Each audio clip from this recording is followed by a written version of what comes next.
sommes au sanctuaire marial de Notre-Dame de la Délivrance de Popenguine. Ça se trouve au Sénégal et c'est un lieu de pèlerinage, de recueillement où on peut retrouver beaucoup de communautés d'apostolat de l'Église catholique qui viennent se recueillir auprès de la Vierge Notre-Dame de la Délivrance de Popenguine. Mettons la lumière, s'il vous plaît, sur les miracles obtenus grâce à l'intercession de la Vierge Marie Notre-Dame de Popenguine. J'imagine bien qu'il y a beaucoup de miracles ou de témoignages exceptionnels. Et c'est un lieu que nous connaissons tous, mais on entend moins parler de témoignages grâce à l'intercession de Notre-Dame. Et donc là, comme vous pouvez le voir, nous avions écrit nos intentions de prière sur des feuilles de papier que nous avons brûlées devant la grotte pour implorer l'intercession de Notre-Dame. Et c'est l'occasion pour vous qui nous regardez de confier à Marie vos intentions particulières. Et tout ce que je porte dans mon sac de pèlerin, dépose au cœur de ton Fils Jésus mes prières et mes inquiétudes. Chacun, dans son silence, peut dire ses inquiétudes à notre Dieu.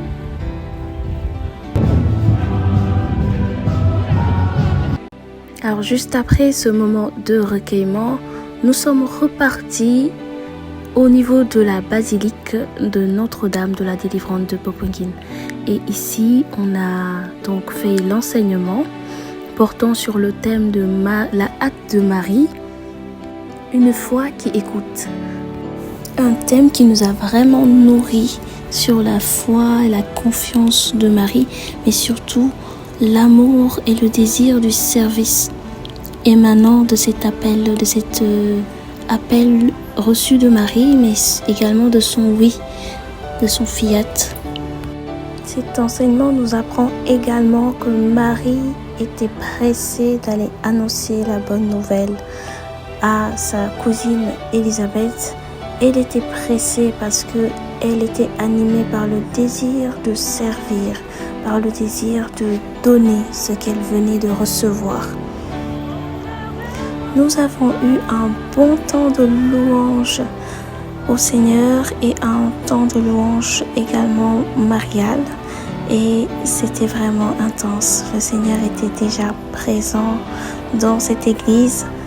Donc ça, c'était le moment de la louange juste avant l'enseignement du prêtre.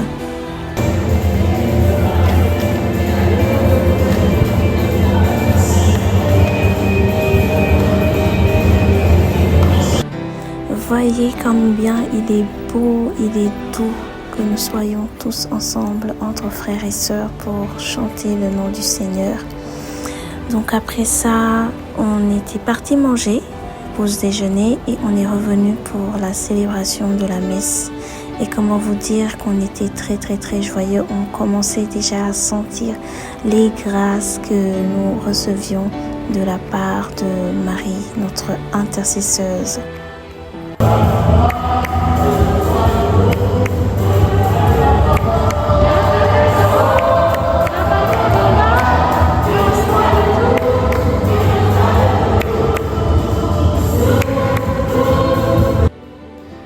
Ce qu'on peut retenir de l'enseignement, c'est que nous vivons dans un monde où tout s'accélère et quand on est pressé, on peut être irrité. On peut se précipiter à cause de la pression du monde. Mais c'est toujours important de revenir à l'essentiel. Alors donc, la femme que vous voyez ici, c'est l'une des précurseurs de ce groupe, donc les dévots de la Vierge Marie.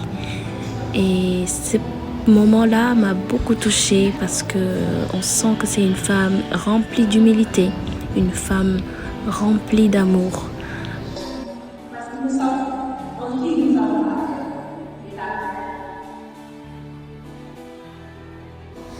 Et son témoignage m'a vraiment marqué. Elle a vécu de très belles expériences avec la Très Sainte Vierge. Et j'ai compris par là qu'une personne qui manifeste les vertus de Marie, c'est une personne qui est proche du cœur de Jésus. C'est une personne qui est facilement utilisée par le Saint-Esprit. Alors, ces personnes que vous voyez habillées en t-shirt bleu, en réalité, c'est des personnes qui étaient présentes également à Popenguine dans le cadre de leur session musicale. Donc on a eu l'occasion d'assister à leur concert un tout petit peu avant de regagner nos bus pour rentrer à Dakar.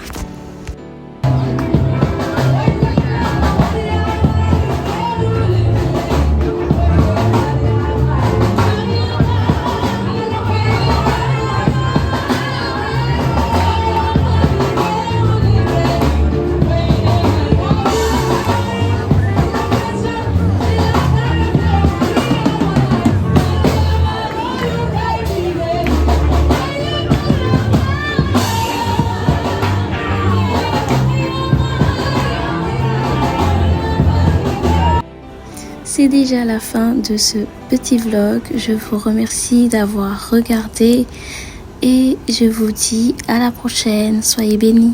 Marie, tendresse dans nos vies. Marie, chemin qui mène à lui.